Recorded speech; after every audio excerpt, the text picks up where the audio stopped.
Hello students, Civil Engineering 4th semester, Mechanical Engineering 4th semester and Electrical Engineering 4th semester, CS Part 2 का ये 47th lecture है, 47वां। आज आपको बहुत doubt आपका क्लियर करना चाहती हूँ। बहुत सारे हमारे स्टूडेंट्स ने हमें पूछा कि एग्जैक्टली उन्हें सिलेबस नहीं समझ में आ रहा है।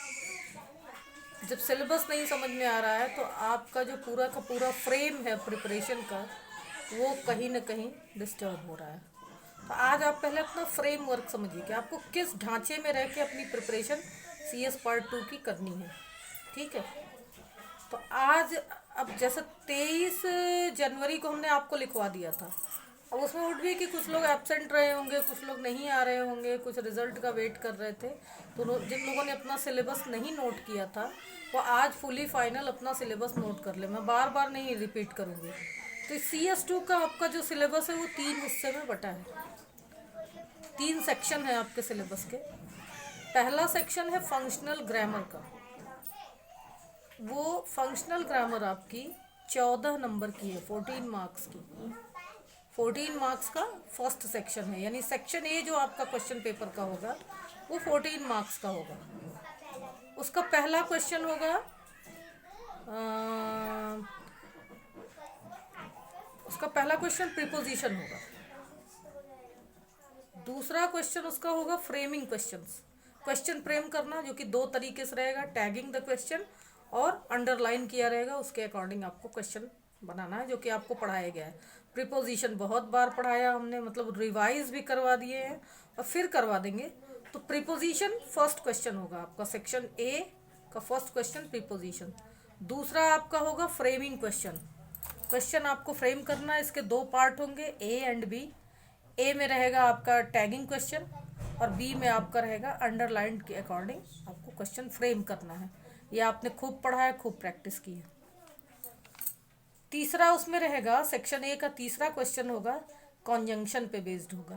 कॉन्जंक्शन आप अच्छी तरह जानते हैं, हुकिंग द क्लॉज, क्लॉज को हुक करना, कैसे हुक किया जाता है, तो कॉन्जंक्शन रहेगा। और सेक्शन ए का लास्ट रहेगा टेंस।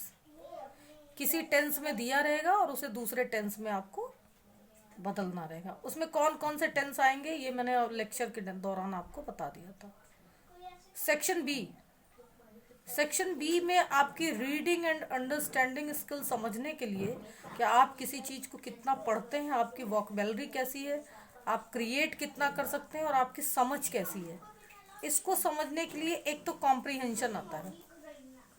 सबसे पहली बात कॉम्प्रीहेंशन, हम आपको यानी जिसको आप अनसीन पैसेज बोलते हैं, उसके 4 क्वेश्चन होंगे। एक आपको कॉम्प्रीहेंशन पढ़ के टाइटल देना है और बाकी उसके पैराग्राफ वाइज 3 क्वेश्चन होंगे। तो हाँ, रीडिंग का जो सेक्शन बी है वो भी 14 नंबर का है।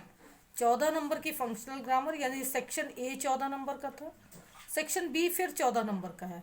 तो उसमें से कॉम्प्रीहेंशन हो गया, प्रीफिक्स हो गया।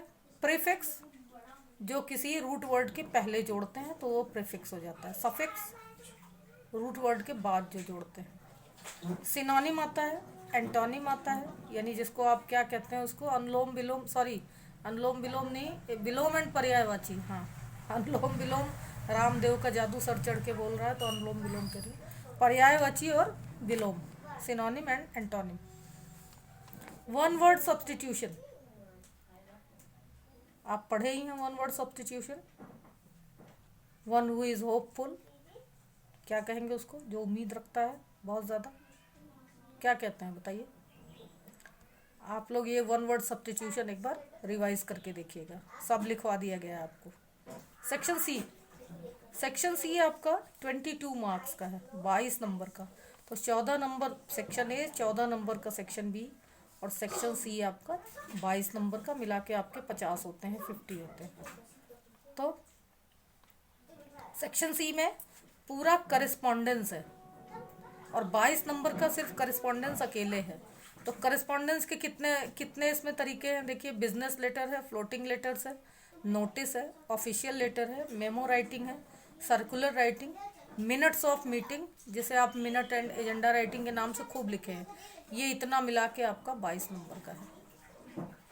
और बाकी प्रैक्टिकल है आपके, जिसमें से डिबेट हमने करवा ही दिया है। टेलीफोनिक कन्वर्सेशन आपको करवा ही दिया है हमने। ये आपका सिलेबस है। अब आज के बाद आप सिलेबस हमसे बार बार मत कहिएगा कि ये सिलेबस में नहीं है या ये सिलेबस में है। जैसे जब हमने प्रीपोजिशन पढ़ाया तो कुछ लड़कों ने कहा प्रीपोजिशन नहीं है, किसी ने कहा कंजंक्शन नहीं है। मतलब कहाँ से आप बिना सिर पैर का सोच लेते हैं। अकॉर्डिंग टू सिलेबस ही तो हम चल रहे हैं ना। तो आज आप अपना सिलेबस नोट कर लीजिए कि section A functional grammar 14 number की, सेक्शन बी में आपकी रीडिंग स्किल है जिसमें comprehension, prefix, suffix, synonym, antonym, one word substitution, ये 14 नंबर का, 14 दूना 28, 28 हो गए। और सेक्शन सी में पूरा का पूरा करस्पॉन्डेंस है आपका 22 नंबर का है, तो 28, 22, 50 होते हैं। अब आगे आप रिवाइज करिए और मुझसे बताइए कि आपके सिलेबस में क्या नहीं है और क्या सिलेबस के बाहर पढ़ाया गया है। ठीक है, थैंक यू।